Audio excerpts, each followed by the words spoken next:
Assalamualaikum warahmatullahi wabarakatuh. Ini ada penjelasan yang penting sekali ya di tafsir Munir ya, karya Dr. Wahbah Az-Zuhaili yang pernah ke Indonesia. Tafsirnya di bahasa Indonesia ada 15 jilid ya. Ini jilid ke-1, jilid Al-Baqarah, surat Al-Baqarah jilid 1-2, dan dia mengutip tafsir Al-Manar yang terkenal itu ya, waktu menjelaskan surat Al-Isra tentang rezeki ya, ayat 18 sampai 21. Jadi dalam ayat ini Al-Isra ini kita tahu bahwa Allah itu enggak mensyaratkan usaha katanya bagi rezeki dunia. Kenapa? Sebab rezeki dunia ini kadang datang sendiri. Iya benar juga. Kepada kita tanpa usaha dari kita.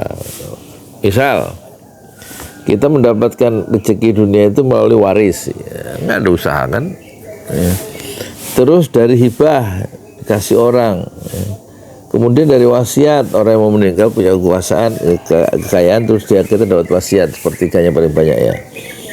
Terus kita menemukan harta terpendam katanya, kan nggak ada usahanya itu. Tapi sebaliknya untuk urusan akhirat Allah mensyaratkan usaha serta keimanan ya. Di samping itu Allah pun mengkhususkan akhirat itu bagi orang-orang yang bertakwa di antara orang-orang yang beriman. Nah, kira kita baca ya di tafsir Al-Munir ini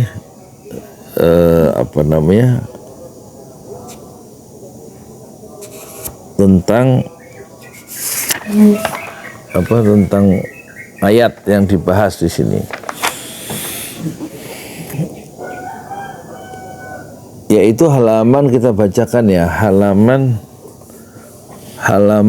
ini agak panjang sedikit ya, halaman 464 sampai 465 ya kan.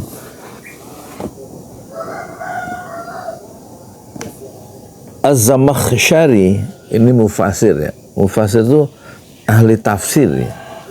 Mengemukakan pertanyaan tentang sebabnya Allah berfirman minal ladzina amanu, lalu berfirman waladzina taqau, ya kan?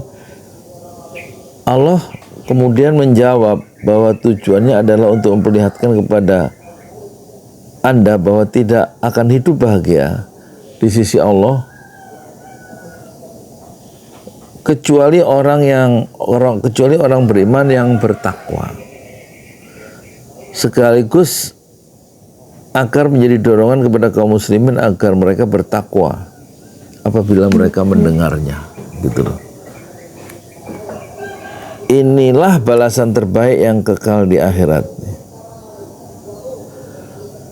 Adapun ketinggian di dunia itu nggak kekal, melainkan kontemporer. Temporer itu sementara ya, nggak selamanya. Soal popularitas, soal kemuliaan di dunia itu, bahkan sebenarnya ia bisa dianggap suatu yang hina, nggak berharga ya. Prestasi-prestasi di dunia itu, yang terperdaya dengan dunia itu hanyalah orang-orang yang lugu atau orang-orang biasa atau orang-orang biasa yang memandang sesuatu hanya pada permukaannya semata-mata.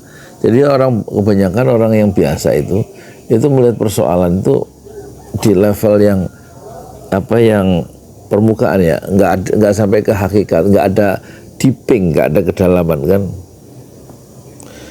Seandainya di mata Allah dunia itu seberat sayap nyamuk, pasti Dia tidak akan memberi orang kafir sedikit pun darinya. Kalau dalam hadis kan dunia itu seperti sayap nyamuk yang nggak ada harganya, ya, remeh temeh gitu, tapi dianggap luar biasa oleh orang-orang kafir. Allah Subhanahu Wa Taala memberi rezeki dari karunia-Nya kepada siapapun yang dikehendakinya, meskipun dia orang kafir, meskipun dia orang kafir fasik. Orang fasik itu yang selalu melakukan dosa-dosa ya, itu dikasih rezeki, ya kan? Dan Allah membatasi atau menyedikitkan rezeki bagi siapapun yang dikehendaki. Meskipun dia orang mukmin yang taat ya. Jadi itu gantung Allah.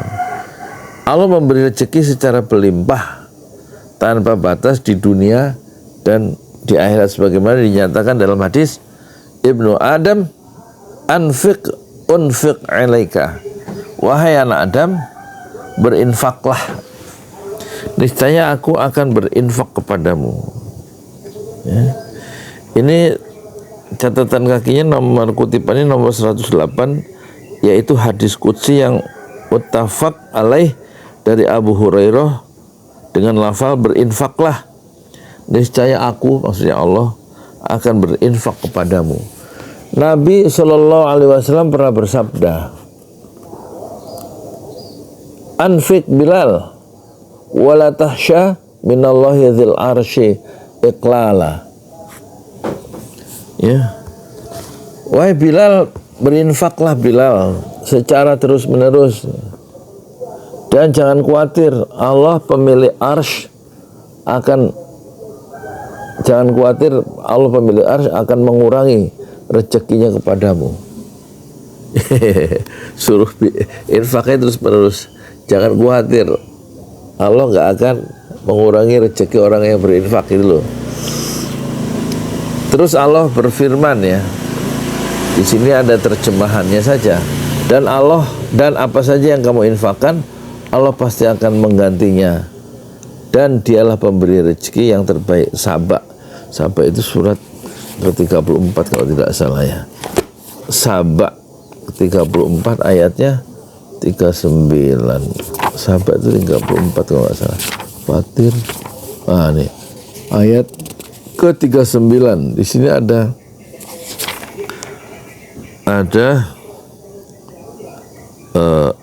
anfaqtum wa ma anfaqtum, dan apa saja yang anfaqtum, yang kamu infakkan, min syai', apapun itu ya, fahuwa yukhlifuhu, maka Allah akan menggantinya, wa huwa khairur raziqin, Allah dia sebaik-baik atau pemberi rezeki yang terbaik.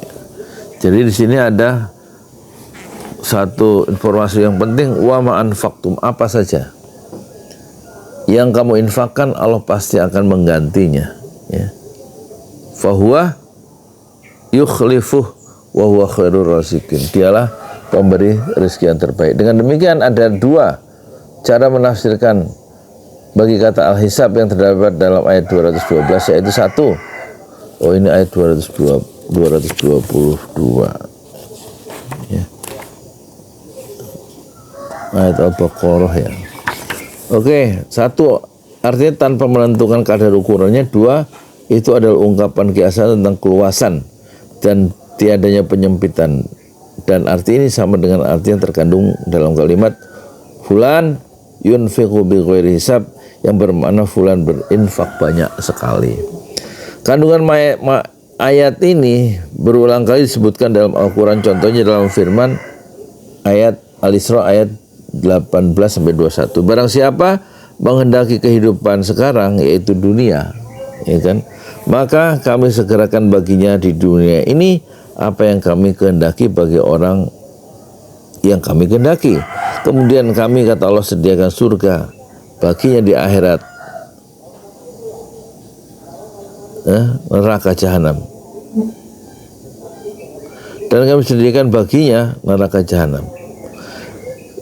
Dia akan memasukinya dalam keadaan tercela dan terusir, dan barang siapa yang menghendaki kehidupan akhirat dan berusaha ke arah itu dengan sungguh-sungguh, sedangkan dia beriman, maka mereka itulah orang yang usahanya dibalasi dengan baik kepada masing-masing golongan, baik golongan ini dan golongan ini menginginkan dunia maupun golongan itu yang menginginkan akhirat, kami berikan bantuan dari kemurahan Tuhanmu, dan kemurahan Tuhanmu itu tidak dapat dihalangi. Perhatikanlah bagaimana kami melebihkan sebagian atas sebagian yang lain, dan kehidupan akhirat lebih tinggi derajatnya dan lebih besar keutamaannya. Surat Al-Isra ayat 18-21. Nah, menurut Dr. Wahbah Az-Zuhaili ya, dalam tafsir Munir halaman 465, dari ayat ini dapat kita ketahui bahwa Allah tidak mensyaratkan usaha ya, bagi rezeki dunia, sebab ya kadang datang sendiri kepada kita tanpa usaha kita. Misalnya kita mendapatkan melalui warisan, itu kan nggak pakai usaha tuh, terus dapat hibah dari orang lain, terus dapat wasiat harta, kemudian kita nemu harta yang terpendam, atau kenaikan harga dari harga benda kita, ya kan? Sedangkan untuk akhirat dia Allah mensyaratkan usaha beserta iman. Di samping itu di sini dia pun mengkhususkan akhirat itu bagi orang-orang yang bertakwa di antara orang-orang yang beriman. Nah, rezeki tanpa batas di dunia itu berkaitan dengan para individu. Kita lihat banyak sekali orang-orang baik maupun orang-orang jahat yang kaya atau miskin. Akan tetapi orang yang bertakwa selalu senantiasa lebih baik keadaannya dan lebih tabah. Kemiskinan tidak membuat pedih hatinya seperti yang dirasakan orang jahat. Kenapa? Karena ketakwaannya itu menemukan jalan keluar. Melalui ketakwaannya itu dia menemukan jalan keluar dari setiap kesempitan dan dari pemeliharaan Allah terhadap dirinya. Ia melihat adanya rezeki yang tidak diduga-duga datangnya.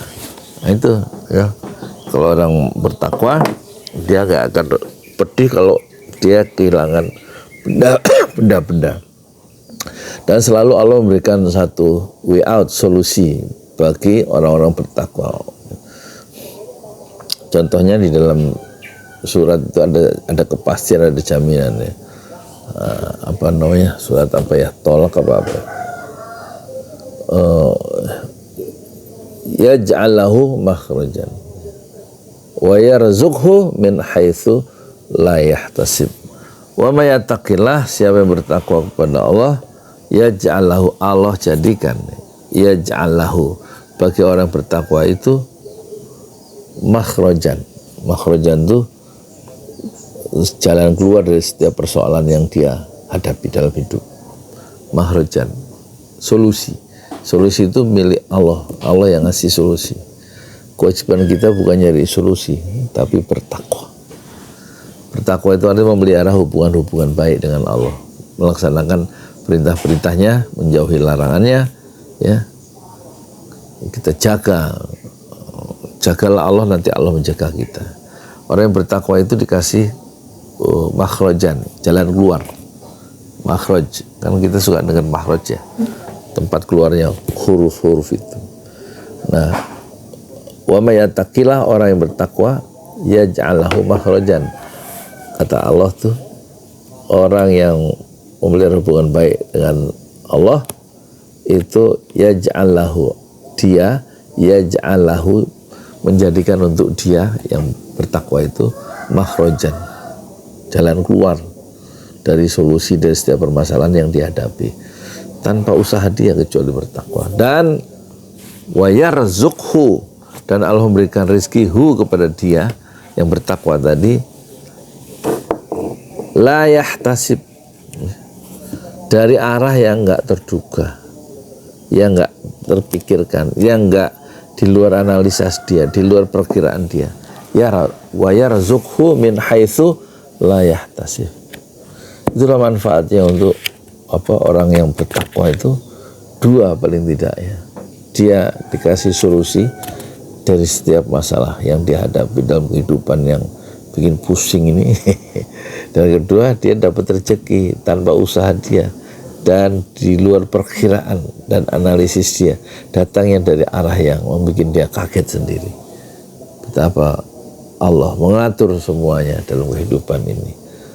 Masa depan tidak lepas dari, termasuk masa kini tidak lepas dari takdirnya Allah, dari keinginan Allah, diatur oleh Allah.